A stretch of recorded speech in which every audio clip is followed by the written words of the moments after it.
Regione Veneto, che comprende l'inceneritore di Cadelbue. Vediamo allora che cosa prevede il nuovo piano. Meno produzione di immondizie, più raccolta differenziata, meno rifiuti in discarica. Questi gli obiettivi del nuovo piano rifiuti della Regione Veneto, presentato dall'assessore Conte alla Commissione Ambiente del Consiglio regionale. Il piano prevede il mantenimento dell'inceneritore di Cadelbue e la cosa ha sollevato la reazione dell'opposizione. Ci sono ora 60 giorni per le osservazioni.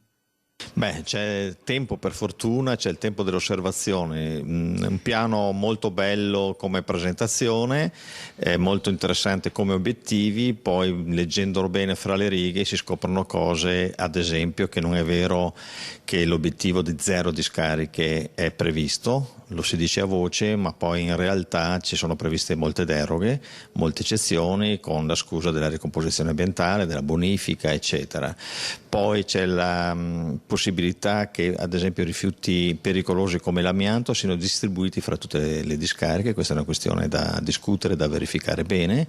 Poi c'è che tutto il piano sembra concentrato per favorire la riconversione di Cadelbue, cioè si vuole a tutti i costi far partire Cadelbue come inceneritore e su questo noi non siamo assolutamente d'accordo.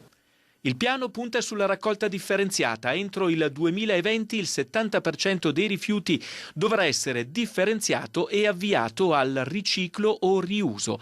Tra le strategie di contenimento e riutilizzo dei rifiuti, il piano indica la promozione del compostaggio domestico, le giornate del riuso, la vendita di detersivi e liquidi vari sfusi e alla spina, la promozione del vuoto a rendere, la distribuzione degli alimenti invenduti nelle mense sociali.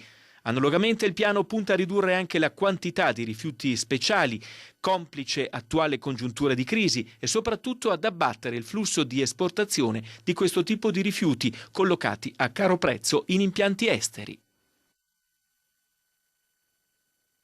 Parliamo adesso di Vinitaly perché ormai è proprio conto alla rovescia per l'apertura di questa fiera.